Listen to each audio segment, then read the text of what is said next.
It's now been just over a month since President Trump took office. A lot has changed, including executive orders on immigration, sanctuary cities, along with more information on Russia's hacking during the election.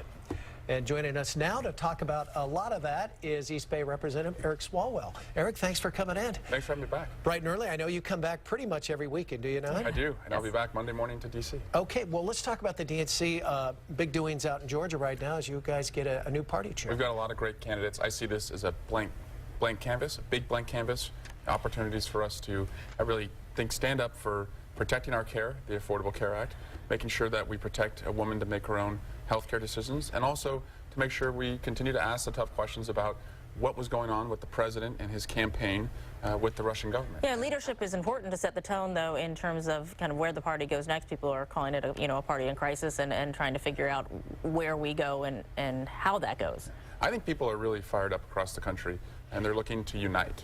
A 19-year-old asked me at a college campus earlier this week, she said, all this marching, all this protesting, does it really make a difference? And I told her, in the history of our country, it's the only thing that's made a difference as long as it leads to the ballot box. And so that's what we have to be focused on right now. You know, I want to talk about this week that everyone's been home and really how contentious it has been. You know, Senator Feinstein had an event yesterday, and people were outside saying resist or resign. I mean, people are passionate. They also want to see a lot of action. Are you feeling that? She said she got 1 million calls to her office. Are you seeing the same thing? Yeah, people are wrecked. And what we say is unite first, resist, and then we need to reclaim. Again, it has to lead to the ballot box. So if we want to reclaim our country, all of that organizing has to flow in the same direction, and people need to register to vote and turn out. And you've had a town hall meeting, a couple of weeks ago here in the Bay Area. I know Jackie Spears is going to have one today. What are the voters saying? What are your constituents saying to you at those meetings? Yeah, keep fighting.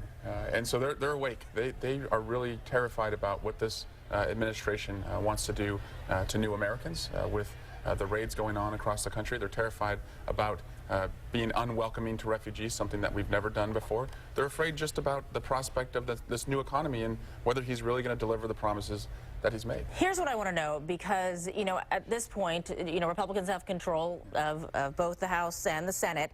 And if you look at the confirmation votes, it showed Republicans kind of holding the line on partisan voting in terms of the confirmations. There's been lots of headlines about Republicans going back home, some people not even holding town halls because of the security. Do you think it's going to change anything when you guys get back to Washington? Do you think a message has been sent where Democrats are going to do one thing or the other? Republicans are going to say, okay, I need to listen to the constituents because everyone's looking at 2018 and how important the midterms are. Yeah. So Democrats may be in the minority in the House and the Senate, but right now it looks like the American people are with us. For me personally, we wrote the bill, our office did, that would call for an independent commission on what happened with Russia. And just last week we got our first Republican to sign on. So every Democrat's on board. We got a Republican. I talked to a Republican this morning on the ride over here, and I think there's momentum building because they're hearing it home from their constituents. I'm going to B Street in Hayward right after this at Echo Coffee, and we're going to have a espresso yourself. So it's a there you go. Town hall at a coffee shop, so we'll see how that one goes. A couple of questions. What's it like to be a member of Congress during these times? And secondly, just this week, President Trump excluded some major media outlets from just covering a press conference. Your thoughts about that? I know it's out of your genre, but your thoughts about that? Well, you know, the First Amendment is a part of what I'm responsible for making sure is still an American value. So it is in my genre, and it's un-American, what we're seeing. And I say that because the press's job is to, you know, challenge the three branches of government. Yeah, it's another checks and balance. Yeah. That's right. And right now, what we saw this week was more news came out about the White House trying to contact the FBI and ask the FBI essentially to be their public relations firm with all these questions about Russia. And the agencies that were really, the news agencies reporting on that, were the ones kicked out. So this was purposeful. They did this to punish those news agencies, to say, don't do that again or you're not going to have access. So what is going to happen next with the Russia investigation? Well, there's more questions as each day passes, and I think we need to know what were the personal, political, and financial ties between Trump and his team and the Russian government. So I'm on the House Intelligence Committee. We're conducting our own investigation. That investigation is marching forward. I get back on Monday, and we're going to get our own. What's it like to be a member of Congress? So it's right exciting. It's exciting right now. Yeah. It's important because you know people are counting on you. I got a letter the week after President Trump won from a Hayward father, and he said, I have a son, we're a Muslim family, and my 10-year-old asked me the day after the election, is this a country that I can still live in? And so it's a responsibility to make sure that we are that country. Where do you focus your attention, though? I mean, you talk about the Russia investigation and pushing that forward. You talk about the ban on travel and the executive order that we a new one maybe get this week. You're talking about, you know, so many different things that are coming up. Do you feel like you're spread thin in terms of where you raise your sword? Yes, I mean, there's so many issues out there, and of course, you know, you want to make sure that you're focused. But the American people, they're the ones that are so inspiring. It's the phone calls, the people who go to the airports, the marching, the people that go to the town halls to hold us accountable. They're the ones that help you amplify these issues. And I promise it makes a difference. It seems right now, to that 19-year-old girl's question, does it really matter?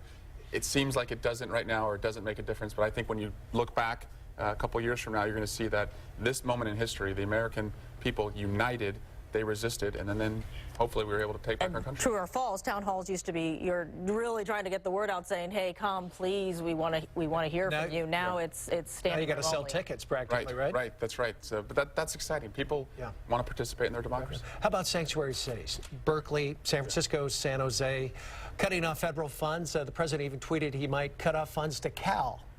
I call them safe cities. I was a prosecutor here in Oakland, and I knew that because a victim or a witness to a crime that was a new American and wasn't documented came forward, they wouldn't be punished. And so our cities were safer if they felt that they weren't going to be deported. Certainly violent criminals should not be shielded by that, but the overwhelming people who are protected are and should be those who just want to work hard and follow. This is the question. This is his tweet about UC Berkeley where he says no federal funds. He has signed this executive order about federal funding for sanctuary cities. Is there anything you can do to say to Californians, you know, you want to take this stand, but that federal funding is important for a lot of different things? This president is learning that there is another branch of government that's a check on him. That's Congress, and there are Republicans in California still who I think it's really incumbent on them to make sure that he doesn't punish California that way, because this affects not just Democrats in California who he disagrees with. This affects all of us. Will President Obama have anything to do with the party and things moving forward? I hope so. He's working on an initiative to change the way we do redistricting in this country. Right now, in most states other than California, they really the party in power goes out of its way to protect itself, and oftentimes at the expense of minority communities who are less empowered. And so he's leading an initiative to change that. But I hope he starts to speak up more. But he deserves a break too, right? Yeah, well, 8 years, a long run. You yes. bet. All right, Great. Representative Eric Swalwell, thanks so much for coming in. I know you got your event in Hayward, and Pleasure. Thanks, Frank. And I hope you had good espresso feedback yourself. there. Espresso yourself, Hayward. It starts at what time? Yep, 10 o'clock. 10 o'clock. So if people have time to head on down there, and I'm sure you'll get a big crowd. Like any other meeting, you'll be packed. Yeah, sure. that's right. Lots All to right, talk about. thanks so much for coming in.